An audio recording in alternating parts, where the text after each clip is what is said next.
Hey everybody, welcome back to the channel. Today I want to show you guys how I start a fire in my Vermont Castings Dauntless wood stove. Everybody has a different method, but after 4 years of using this stove, this is just the method that works for me, and that I've found that just works the best and gets the fire going quickest. So I'll show you how I do that. So I like to start off with a couple of medium splits on the bottom.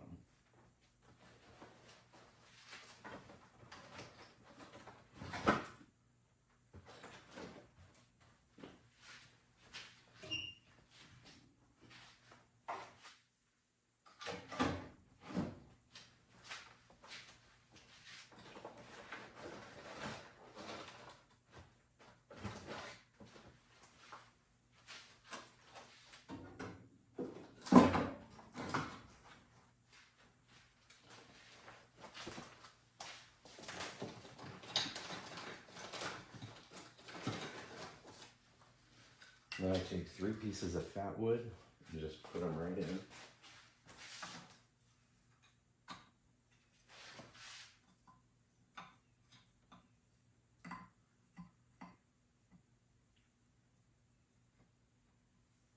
Leave the edges sticking out just a little bit to light.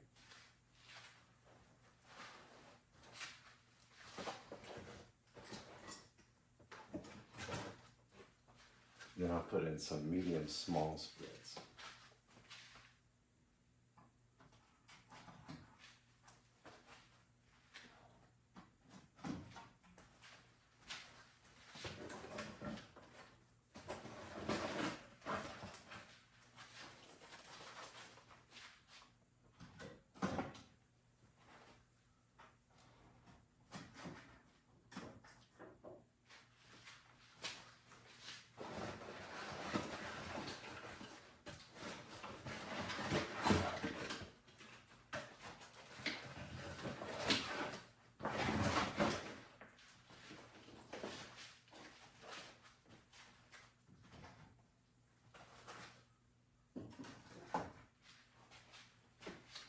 So you got your bypass damper open, your air control is fully open.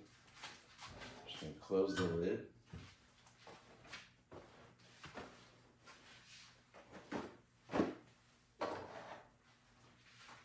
Now we're just gonna light it.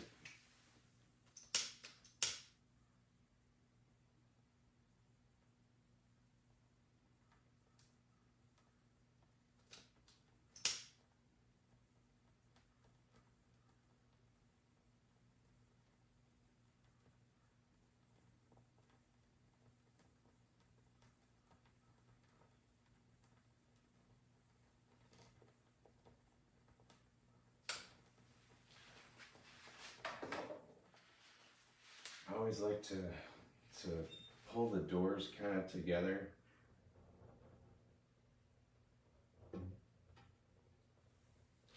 And just leave them cracked just a little bit.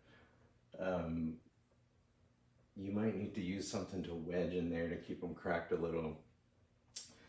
But yeah, you just want to give it enough airflow to get the fire going really good and strong. And I typically will I'll typically close the doors once the temperature gets to about 250, maybe 300. That usually takes about 15 minutes or so.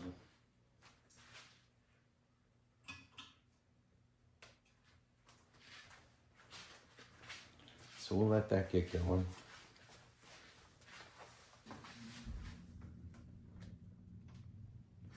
So a lot of people like to do top-down fires these days. I think they're great for certain stoves. I don't necessarily think they're that good for Vermont casting stoves, just because Vermont casting stoves are typically going to be downdraft stoves. So the goal is to try to get as many hot coals in the bottom of the stove so that you can close that bypass and engage the catalytic combustor. If it was a typical updrafting stove, it would make better sense to do a top-down fire, but in this case, we're just trying to burn this wood, get the coals going so that we can engage that bypass and the catalytic combustor. So I'm gonna let the fire go,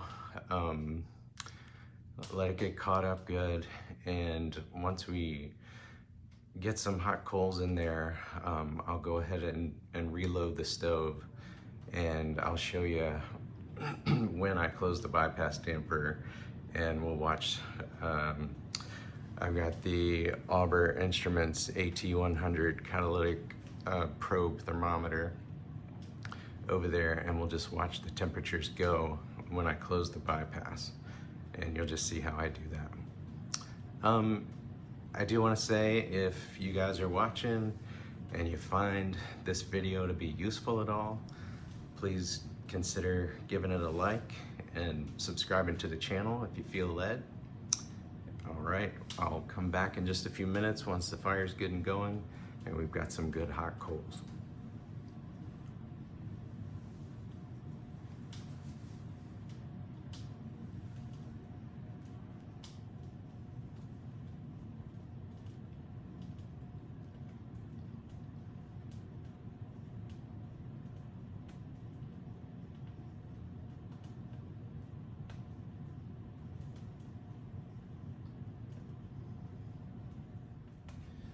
So I did want to come back and show you guys, the stovetop temp is almost to 300 now.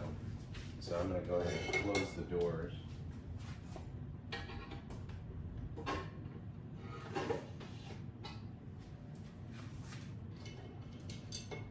And we'll just let that keep going until it's time to close the bypass. But I did want to show you guys, so the stock catalytic combustor temperature probe. So a lot of people ask, like on Facebook or hearth.com, places like that, when it's time to close the bypass. And it's kind of confusing with this probe because they say to engage the bypass when you're in the operate catalyst zone. Well, with a downdraft stove, you need to go ahead and close the bypass damper once you get the coals in there to force all the smoke and the wood gases through the secondary combustion chamber and then up into the catalyst. And that will engage the catalyst. That's when the catalyst lights off. So you don't want to wait, because you'll be waiting forever to get that catalyst up into this operate catalyst zone. You need to go ahead and engage the bypass once the coals are good and hot. So that's how you have to do it with the Vermont casting stoves.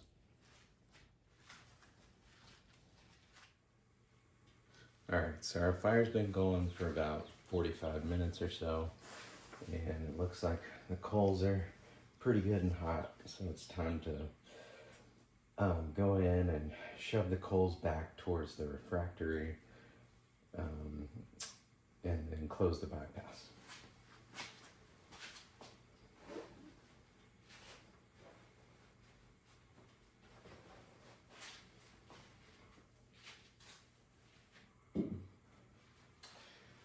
I had to dial the primary air back a little bit just to keep it from getting too hot.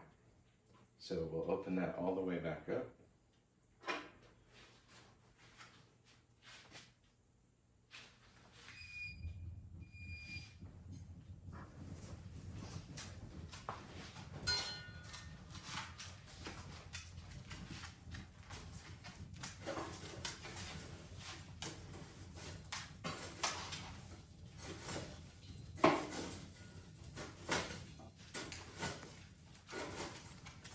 I'm just pushing all the hot coals back up against the refractory.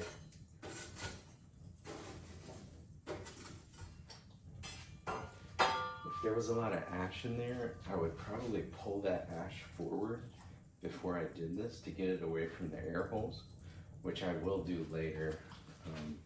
But since I just started the fire, there's not a lot of ash back in it now.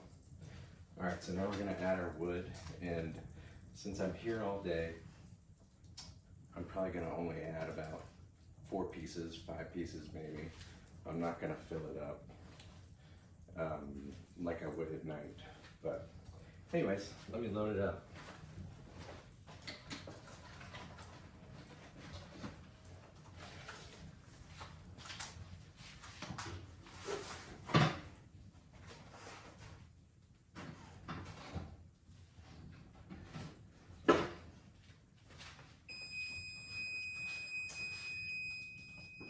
And you heard that alarm, that's just the catalytic temp thermometer telling me that the catalyst is about 500 degrees. So it's pretty much ready to light off.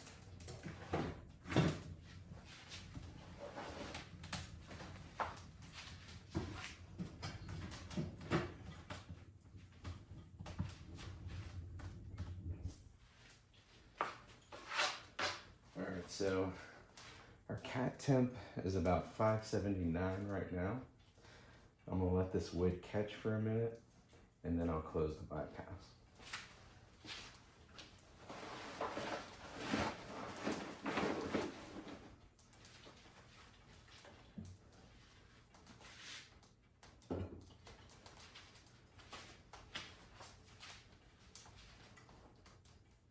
Alright, I think we're good to go.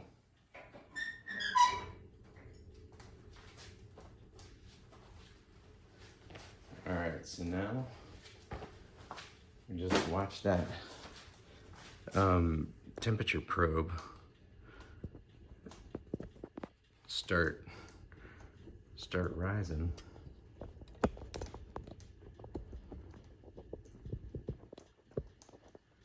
So about 720 degrees.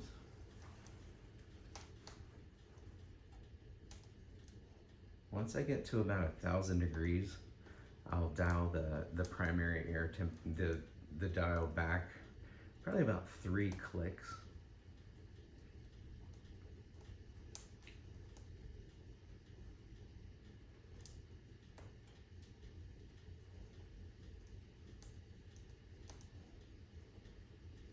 This is the great thing about having the digital thermometer. You can see exactly what's going on with the catalyst.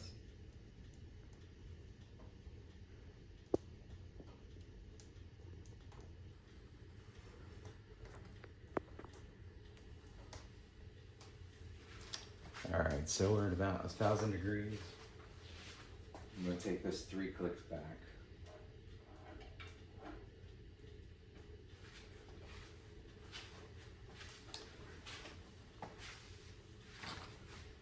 So that catalyst temperature will continue to climb, and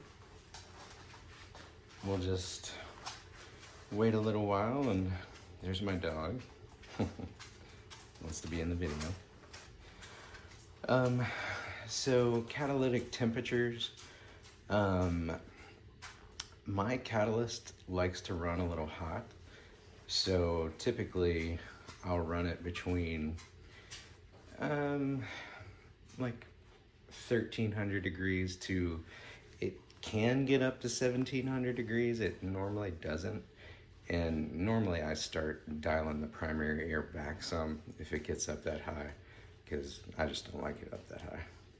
I don't want to damage it, but it can get up there if I'm not really watching it. So you do kind of have to monitor the catalyst temps a bit.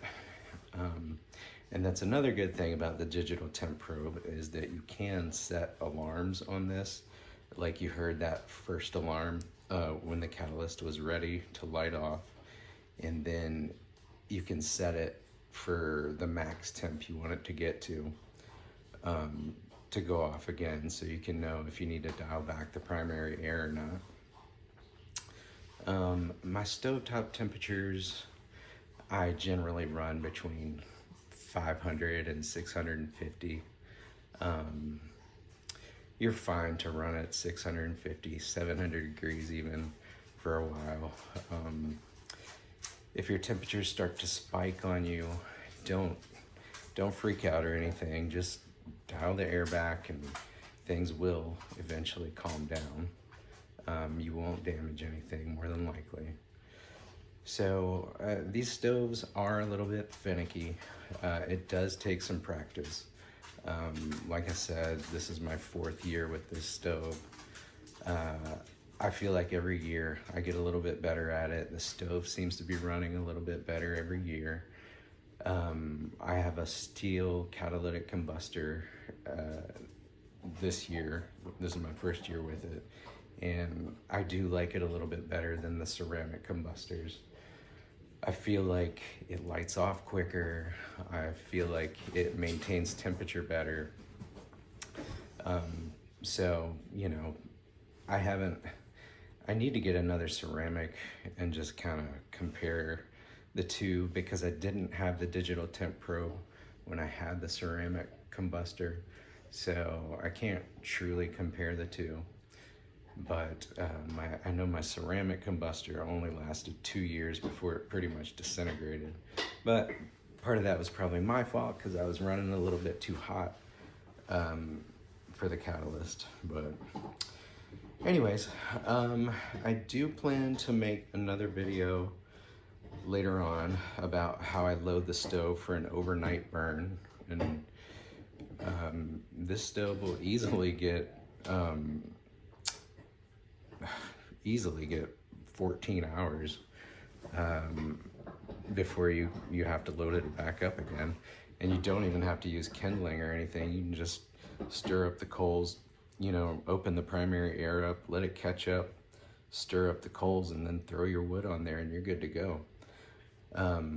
Over Christmas and New Year's, this stove ran pretty much daily, 24 hours a day for almost 3 weeks in a row. No problems. Didn't have to use kindling at all. Didn't have to use any more fat wood to get anything going. Just set it for an overnight burn and wake up the next morning and get it going. But I'll put that video out soon. I appreciate you guys for watching the video. If you have any questions, feel free to leave them in the comments. All right, thank you. Take care.